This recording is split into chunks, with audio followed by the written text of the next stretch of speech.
So tonight's talk is rehabilitation as a tool to assist in biodiversity maintenance.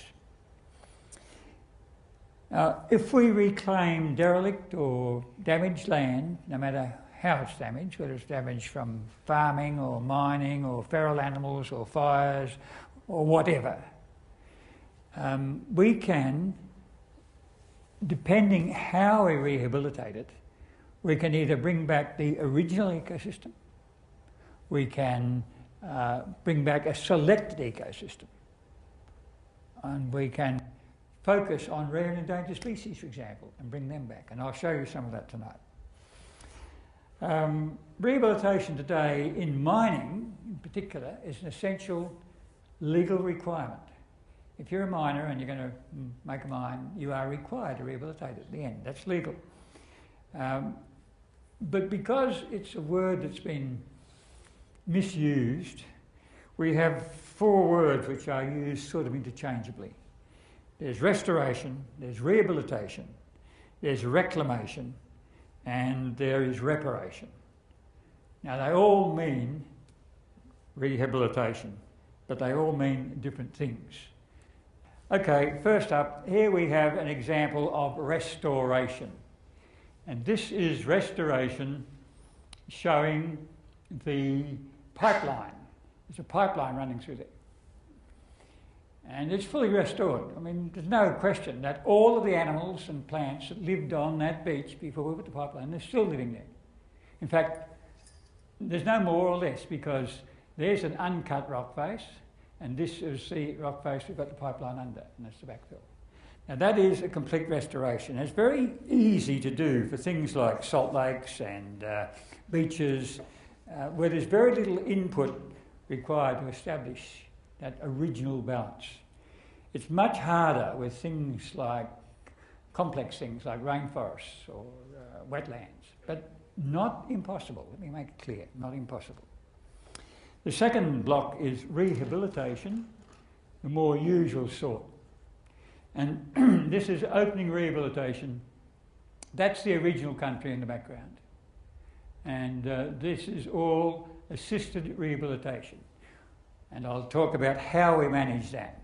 But what we're achieving there, if we do a transect in that lot of country back there, we'll find there may be 800 different plant species in that particular bush. What we've got coming back here is probably 50. But they will entrench in from there as time goes by. So that's the difference between full and partial.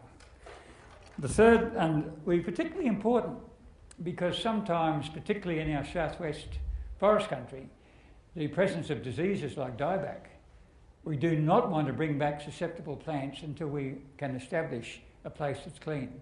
And so there are reasons. Or maybe we've changed the water table due to the mining effect in coal mines, for example. And so we can't bring back the original, we bring back to something just as good. Reparation is treating lands so that they are stable and production, but not the same ecosystem. And this is a mineral sands pit.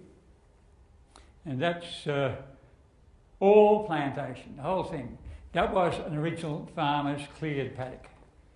And it was opened up for mineral sands, and rather than put it back as a farmer's paddock, we turned it into a wetland because the wetlands in the Capel area were reduced to such a degree that there were very few. And we needed another wetland in there as a link. So that's an example of what happened there. And finally, reclamation. This is one of the first reclamation jobs that I did. This is in Japan. This is a mine in Japan. And the wall of the mine, the old buffer is there, and that's the sound barrier. And up against it we've built the hotel, and this part is the paving floor. But instead of it being bitumenised or concreted, it's made of pierced brick so we can grow grass or pasture on it. And park cars on it, run over it, do all sorts of things. There's the gardens over there, and this is reparation. This is nothing like, but this is Japan. They're not interested in getting back to bushland. So, there are some, and all this cosmetic treatment is part of reparation. And we can use that for tourist use too, and I'll come to that too. There are some simple and very fundamental rules for rehabilitation, of mine sites in particular.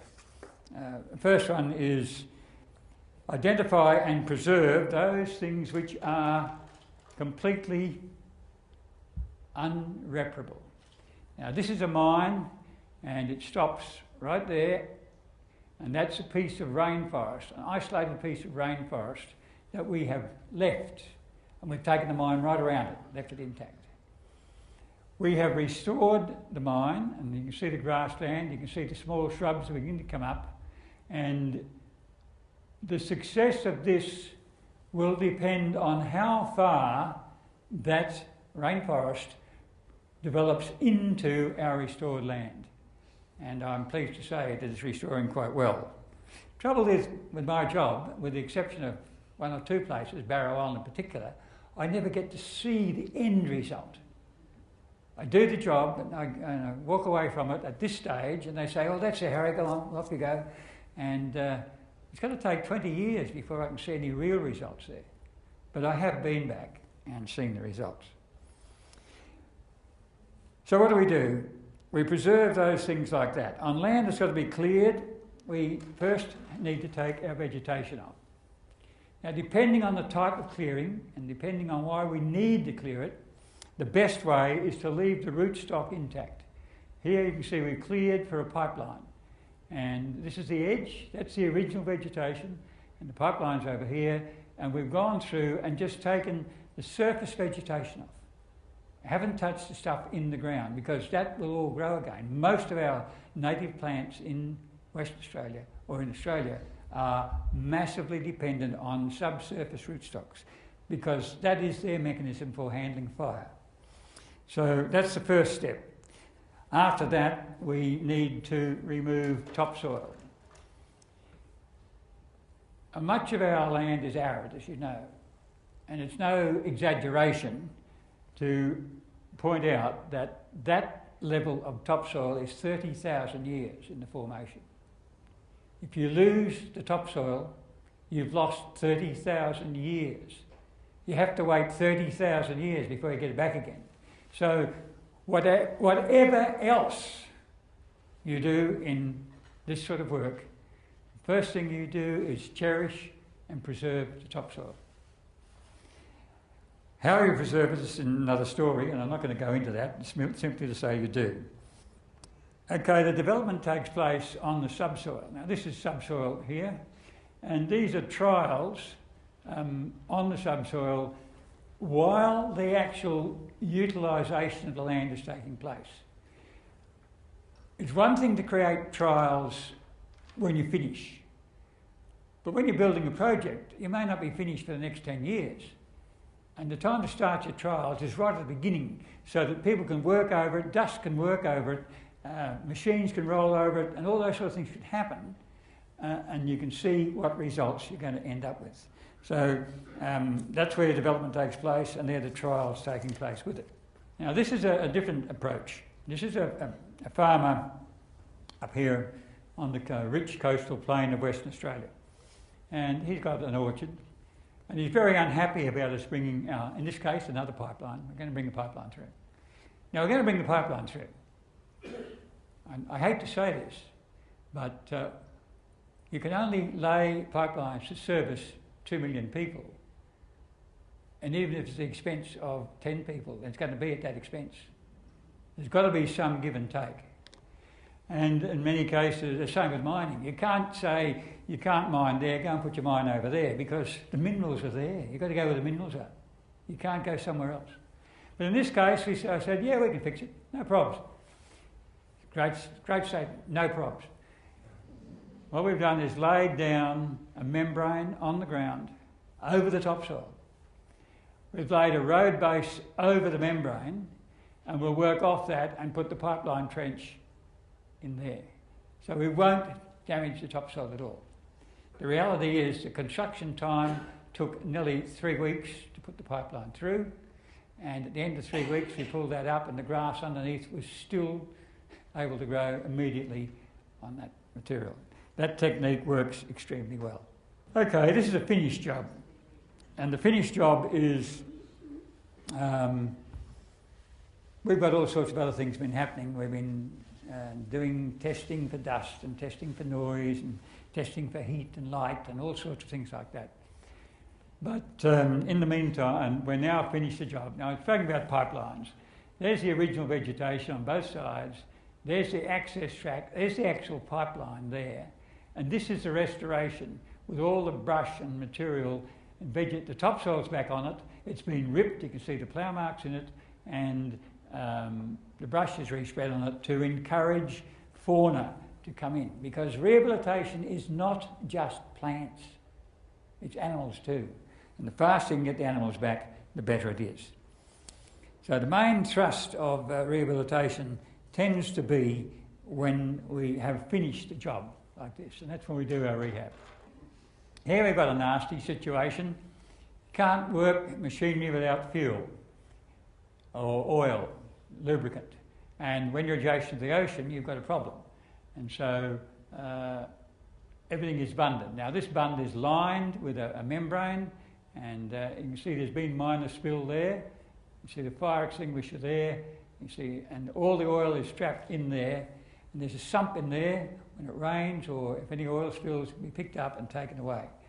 Today we'll go even further, and these drums are now double-shelled and self-bunded, so that we don't have anything going out. We still bund them even so.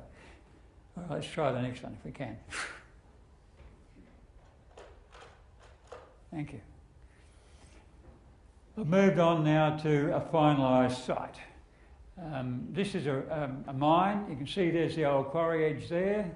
This has been backfilled with the tumbled rock, and already the fauna has moved in. They waste very little time in getting back into the country, now whatever it might be. And in itself, that then becomes a tourist area. We have people come to this particular mine, which is in the Pilbara, and they come there, go out to look at the kangaroos.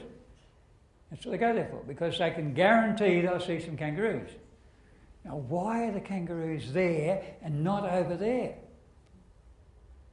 Because the regrowth has got more water and nitrogen. And that's a real problem. If you're trying to get stuff growing, you've got all the hoppies in the country moved in on it, you've got a problem. And particularly if you're trying to restore pastoral land, coming down on the big pipeline from Geraldton to Perth, you fly, when we first put it in, you fly down and all the sheep would be in a line along the pipeline, eating the regrowth. Nowhere on either side. No, it's amazing, amazing stuff. Nothing works without checking. What you do, how you do, why, but check. Is it working? Does it work? These are Curtin University graduates doing some work for us.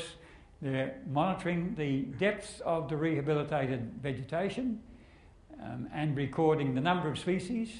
And by using this type of this has dye markers in it.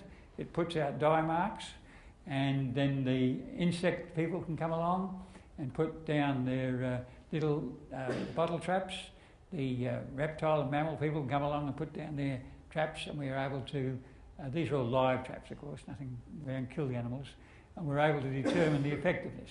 This material is 10 years old, and it's no different to the material over there. It's about an 85% match. There's about 20 species of plants not in there, but the fauna's back, the big fauna's back. See if we get this one. Yay! Well done. Progressive rehabilitation. There you see down south the forest as it was, and the area has been mined out for bauxite.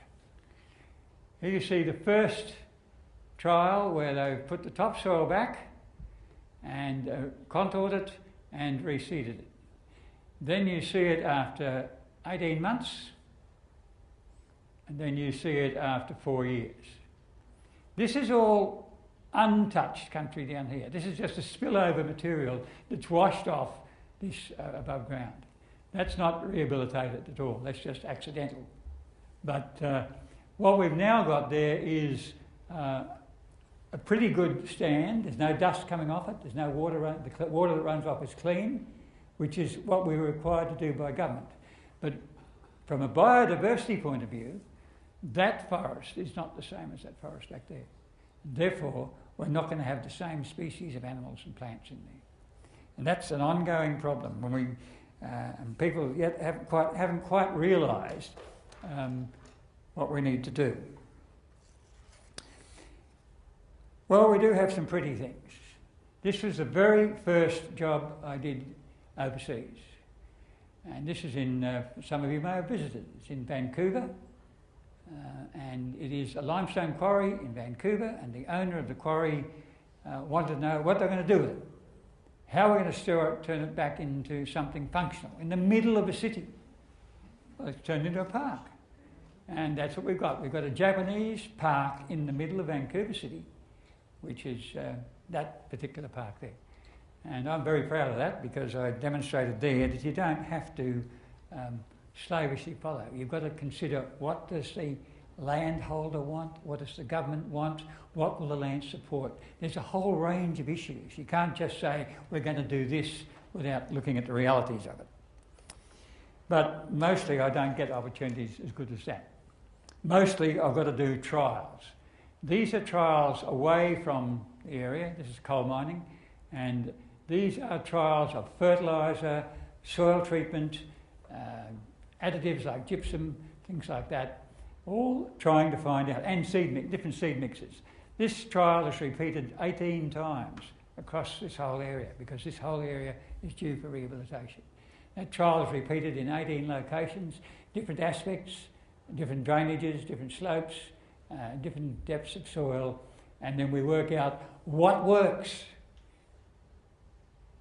I'm sure there's 30 scientists who get degrees on writing this stuff up. But that's not what miners are interested in. Miners are interested in getting an answer to a problem, and the problem is stabilising the ground and meeting the needs of the government, and that's what we do. How do we do it? Well, we reverse the procedure that I spoke about earlier. We take off we rip up the hard pavement, we put the topsoil back on it, we spread the vegetation if there's any to spread back, and then we put contour banks in. These are called contour banks or control banks, and they just stop water flowing down and washing everything out. You can see how much grazing is taking place. Look at the tracks, the animal tracks, the sheep tracks coming in. They're onto that, all good tucker. Yes, my word. This is the process of it, and you can see this is the cross-ripping. Water flows that way, and we cross-rip so that every little furrow acts as a trap for seed, for silt, and that sort of thing. And you'll notice too that we've battered the banks back, and you see here we've started to pull the vegetation in from the bank. That's a process called equalisation, and that is we're mixing what's originally there and blending it fresh, brand new stuff. And what we tend to get is tongues of growth coming in on those lines. There's a site, as it's finished, you can see that's a bit older, but this is the new bit here. And if we move on 10 years, oh, sorry, we don't move on 10 years. I missed that one out. But that's what it looks like. It looks as empty as anything when you start, but in 10 years' time, you've got what to the ordinary eye is a match. It's a match, but it's... Now this is some of the techniques we use elsewhere. Again, this is pipelining, and you can see this is flat land. This is plain country up in the Pilbara, and you can see we've saved the trees, and these currajongs, and then we've done this figure-8 ploughing, which means that no matter which way the wind blows, which way the water flows, seeds and soil will be trapped in the furrows. And it's a very functional method of working. And very easy and cheap to do. One thing, if you're working with miners, you're not actually working with the people who work in mines. You're working with the board of directors, who mostly accountants and economists. And so if you can say it is cheap and easy, they agree, hey, let's do that. And if you can prove that the cheap and easy stuff works better than the highly expensive stuff, then you're home and hosed. In America, for example, the current estimate on rehabilitation is 35% of the cost of the project is the cost of rehabilitation. We don't have any figures like that in Western Australia. But sometimes the Department of Mines and Energy said, well, if you're not spending $50,000 a hectare, there's something wrong with you. Well, that's not looking at results. That's simply looking at how much money do you spend on the problem. But that doesn't tell you the answers. The answers are what matter. Each program is going to depend on the age and the type of the working, the surrounding ecosystems and land use, the final land use proposed for the area, and what the regulator or the landowners require. And so we've got all of those things. This is taking divots of this material and transplanting them in, so that we've got seed loads of original material on the restored country in here. But that's the access road, and we're using the access road to come through. Here's a restored mine using a cover crop, another technique. This is the actual mine here. And you can see this bund around it is an acoustic bund and a drainage bund and a dust trap. And it's been planted with a line of trees which acts as a corridor, or will act when they're fully grown, a corridor to connect up this patch of bushland down here, which was left because it contained some rare and endangered species, so that wasn't disturbed. We've mined all around it. This part up here has been planted into plantations of trees because the landowner wanted to use that for tree lucerne as a pasture, but he was quite happy as to bring this back. So we've got a cover crop on here. You can see the old mine work dumps and workings all showing up, and the crop is working away quite well. The bitumen road coming in, he's very happy to have a bitumen road under his property up in the back of the bush, so he's quite happy with that. And so everyone is happy. The regulator is happy, the landowner's happy, and the land use is still in use, and of course the miner's happy because he can sign it off and say, oh, out of here, I'm gone. That's not a mine, obviously, but it does tie in with our mining. Quarantine is perhaps one of the most important single issues in any mining area. Any area you're trying to rehabilitate. Quarantine against weeds, quarantine against vermin, feral animals, hoons, blokes on motorbikes and cars, they wreck your rehab. They just go through it, make a complete mess of it. So quarantine against all of that. And I just threw this in because this is quarantine of vessels coming into, this is on the port of export, and this is just stopping rats and things getting on the vessel before it comes to us. We also quarantine the hulls and make sure we don't get any vermin coming in on the hulls on the outside, barnacles and things like that. People forget about all that. Well, they don't. People in the business don't, but people who don't work with it all the time do. This is a quarantine hoon trap. It works. It works. Yeah. They don't bring their motorbikes down there anymore. They tried very hard. They tried down this edge here, and we then agreed with the farmer that we could take the banks out into the adjacent land and stop it happening. This one is actually a farm on the edge of a national park, and it's a wombat habitat. A handsome young man in the middle crouching down is the boss. The other two are learners, and they're learning a bit about what we're going to do or what is going to happen. This is part of a training program for workers. You cannot do the sort of work we do, rehabilitation work, without having all of your workers agreeing and working with you And that means all of your workers, from the board right down to the tea lady. Everyone's got to know what's happening, why and how. Some have to know more than others.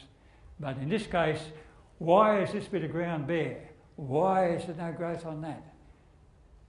Tell us. And so these guys are being asked the question. That's what the stupid look on his face is, because he doesn't know the answer. He's happy, he knows the answer.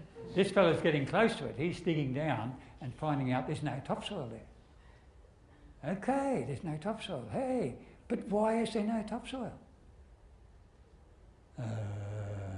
And you see, this is it. You've got to keep saying, why is the problem? The reason there's no topsoil there is because we had a cyclone which dropped around about 420 millimetres of rain, and the flood just went down and scoured all the topsoil off our rehab, and there it is, gone away. So we've got to start again. So we have training, and I think I did monitoring. We go back afterwards, and we need an access track, and here it is, pipeline, and this is the bushes going back, the cover's coming on, and we go back and we run monitoring on the sandhill tops, on the inter-dune tops. You can see all the cattle tracks here, camel tracks here, a whole lot of stuff in there. It's pastoral land. We have no control over it. And so we just do the best we can, but we still get blamed when it goes wrong. Sometimes we have to deal with the impossible. And in many cases, particularly in Western Australia, where we go down on the edge of salt lakes, we tap into the saltwater aquifers, and the salt comes through on the land, and normal rehabilitation won't work. And so we work very hard. I'm not going to tell you how, that's one of my secrets. And we discover individual plants that have high tolerance, and then we clone them. And this is cloning. These are all of one plant. We've got 4,000 plants out of that one plant.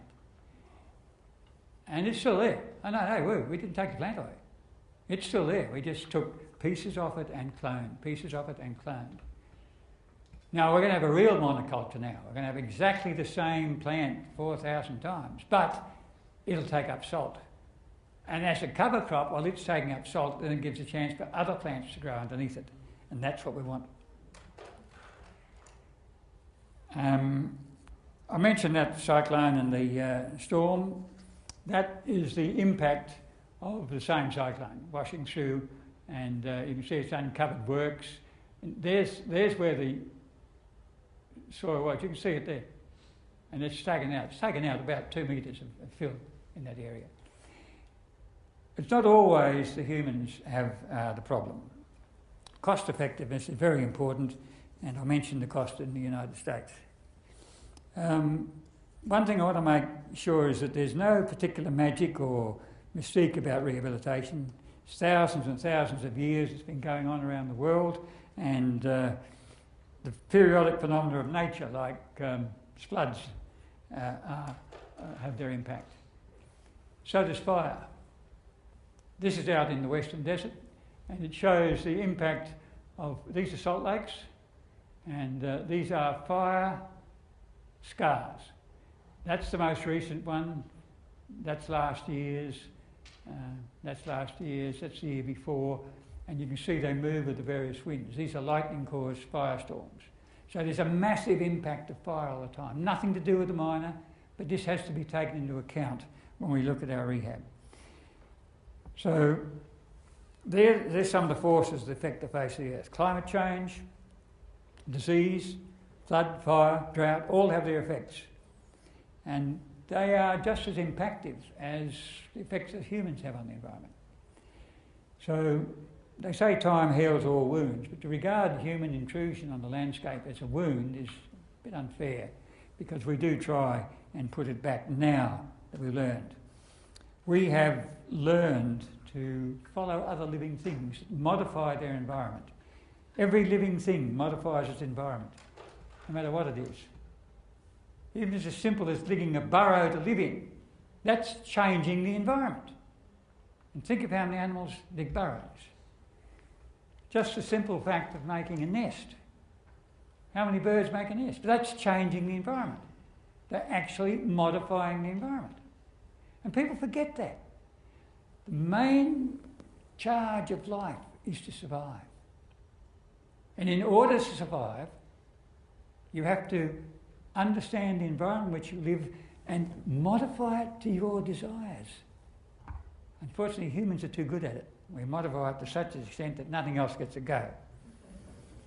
But when the community in my lifetime has moved towards taking it for granted that a good environment is a good thing, quote unquote good.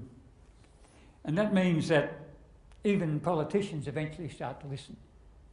And that means that eventually the ideas that we come up with translate into legislation and become the laws of the land. And I spoke about rehabilitation being an inherent part of mining these days.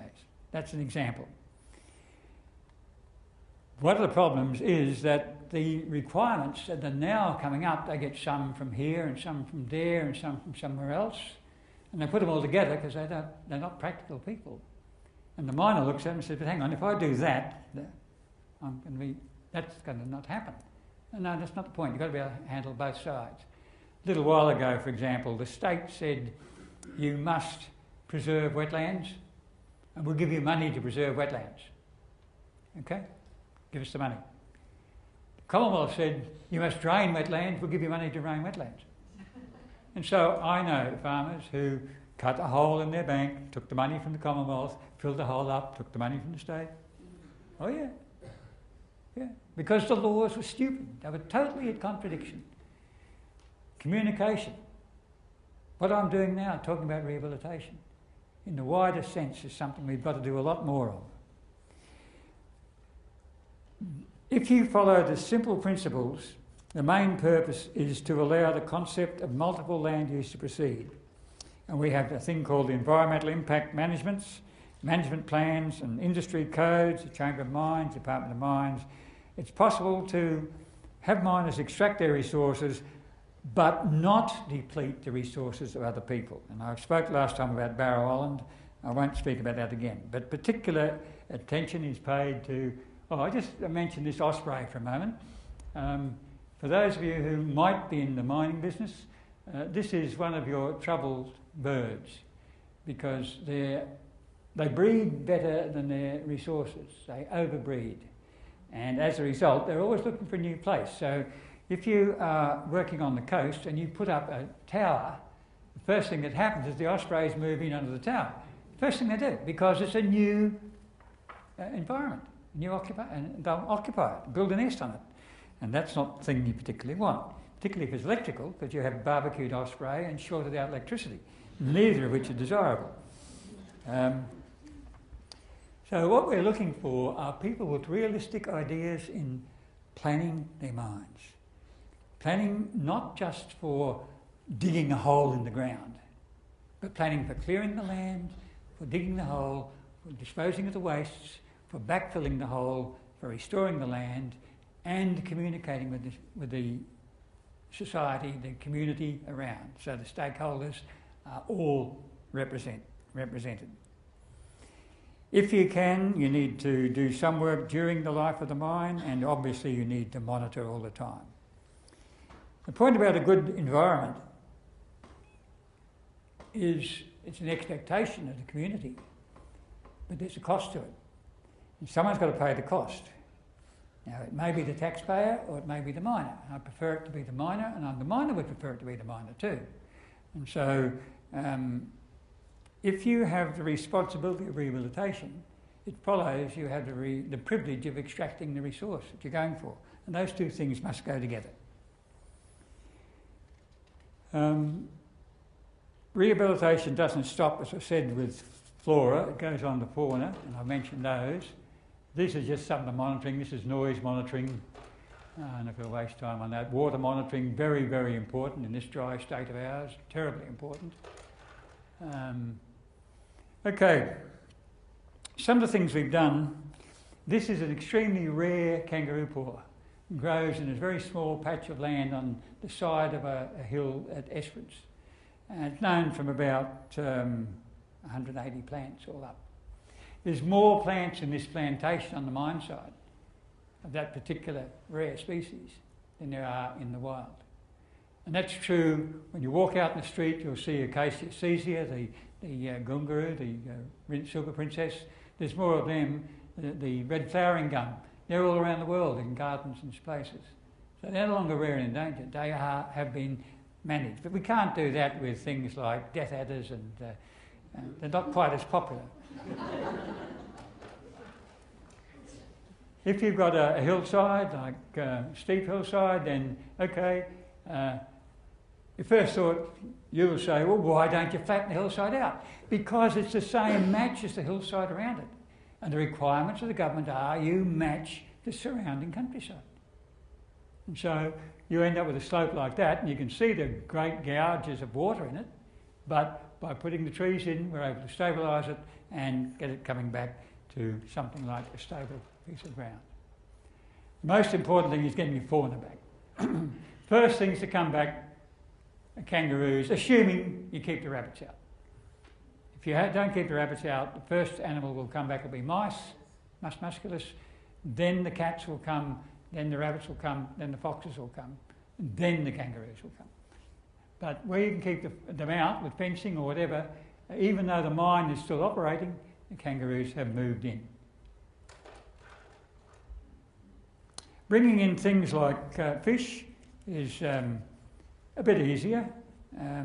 You can breed them. In fact, in a lot of the mining pits in the goldfields now, they're actually farming these fish, bream and catfish, and using the pits as fish farms. So when you go down to your local supermarket and buy, what is it called, cobbler? Yes, cobbler. It's probably a farmed fish, a catfish. They grow a lot of them in America too. Other things, you bring in fresh topsoil, you bring in invertebrates. Frogs, you can bring in tadpoles, or you can bring in frog eggs, frog spawn. This fellow's got a belly full of worms and a mouth full, and he's so full that his eyes are bulging because there's no room in his mouth for the worm. But it's all right, he'll hang on to it. But in the meantime, the worm is wriggling and in fact will break there, and this piece will drop off and away it'll go and grow a new head. Don't worry, worms have got it worked out too. And then once you start to rehab, the ants come in, and you normally pick up the ants by their trails. They're the easiest monitoring of all, because by monitoring the ants you're able to get a very good idea of how much rehabilitation you're getting. But a word of warning for those who are trying to do some of this business, if you've got ants, don't put too much seed in the ground. We found ants get 98% of the seed in the first 12 months. They're pretty good at it. The other one that moves in very quickly is spiders. Spiders move on the wind. Even redbacks and wolf spiders move on the wind, and they make their webs, and every bit of debris. This is probably the first colonising spider on just about every site I've been. They're worldwide. You can call them black widow in America, you can call them redback here, you can call them capito in New Zealand, and something else in South Africa. But they're all there. So where do we go from there? Another thing we can do is, these are finches that were bred by aviculturists who had a surplus population, and instead of just wringing their necks or dumping them, we said, okay, we've got a rehabilitated mine site where finches normally live. These are zebra finches.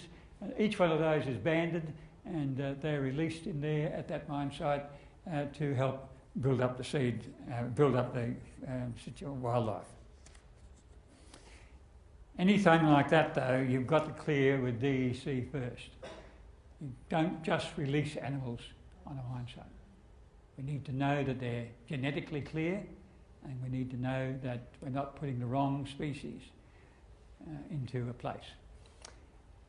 Sometimes we save something. This is an Aboriginal burial site. And because of that, this sand mine was stripped down, and then this rock is being pushed up against the base of that, and the burial site is quite intact, not touched at all. It was not known until we started the excavation, of course, but once you start it, then you don't stop. And you can see trespassers will be prosecuted, and trespassers are prosecuted. Some mines go back to things where landowners say, I want a farm. This whole area, when we took it over, was bushland. And the whole area now is a cleared farm, complete with the dam in the middle, a farmhouse where the office was, and power lines running through, road coming in through the hill. And so that farmer is very happy. He said his farm cleared, his land processed, he's got his water points put in, and his crops planted, his fencing put in, everything is done by the miner. He's very happy with that. Sometimes government makes a request that you do not. You can put your pipeline there, but don't damage the country. Don't cut down any trees at all. Okay, we won't cut down trees. That's the pipeline, and we've tunnelled from the top of the escarpment underneath it and coming out down the bottom. And we're doing that, for instance, on Barrow Island to avoid intersecting the shoreline. Same thing, same principle. One of the things the WA Museum has got involved in is the Western Woodland Gondwana link. And all through the eastern wheat belt and the goldfields, there are great tracts of woodland. And as you come into the central wheat belt, you get these patches of bushland. You see them scattered, usually associated with rocks. You notice how the road is timbered. It acts as a corridor. Birds can move, insects can move along that timber and move from bush patch to bush patch. And the whole idea of the Gondwana link and the Western Woodland work is to make bigger and better corridors to allow more than just birds and highly mobile animals to move through. That's a program you'll hear a lot more about in the near future. Where you've got vermin, you can bait, but the trouble with baiting is you've got to stop things you don't want eating the bait. So this stops animals eating the bait that can't fit through that hole. It works pretty well. We've got better ideas than that now, though. Now, this is an example of the extreme that which some of our work has gone to. That is what it looks like at Baldivis, or what it looked like at Baldivis 15 years ago. Here it is today. A really recreated wetland. We've used that idea all around Australia and a few other places too, but we're creating wetlands complete with the vegetation, birds, water, fish, the whole story. It's all there. Completely balanced, sustainable wetlands. So I mentioned the principles, but the first thing is that you have to preserve and maintain the irreplaceable while doing what you want to do. The second is to restore your final areas so that there's no visual, biological or social negative impact. And the third thing is to ensure that all restored areas are self-maintaining. If you've got to go on and spend money every year to keep them going, it's no good. They must be able to look after themselves. And that's one of the very important things. Private organisations have established sanctuaries like Scotia in South Australia for one, there are many others, where they have vermin-proofed the area, eradicated their vermin and restocked with flora and fauna from approved sources. And as a result, you can see those animals there again. DEC and some of the oil companies, Chevron in particular, work together to eradicate rats and cats from the Montebellos and foxes and cats and rats from the Shark Bay Peninsula. And as a result, animals that are being displaced by the Gorgon project, which is a small percentage of the total animals on Barrow Island, are being relocated in these secure areas. And we're not interfering with the environment because that's where they used to live before we wiped them out by our previous management systems. Now we're putting them back where they used to live and it's a great system.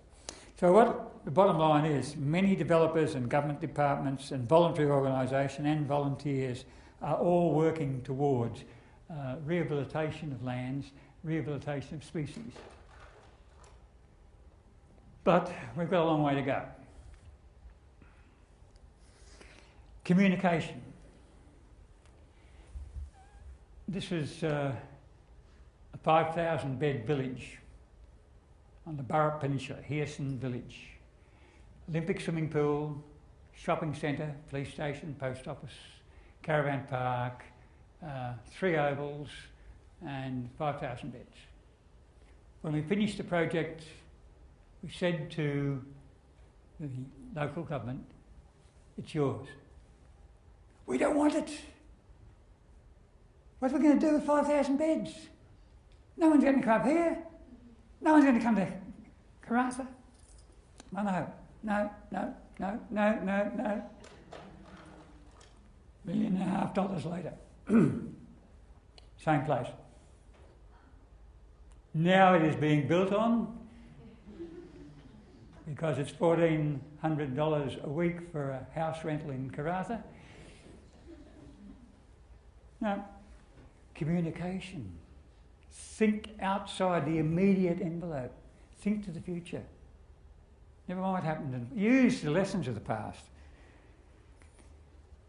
We lost our lands because we changed them to meet our needs.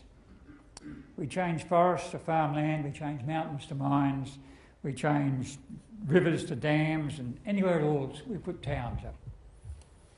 These changes came on top of the natural phenomena like weather, salinity, tectonic, and other changes like weeds and disease and introduced animals. And the end result is a massive loss of lands, a massive loss of species, and a loss of human heritage. Now, conservation is simply people caring enough. And they care enough simply because this is the only world we've got. I'll stop there, thank you.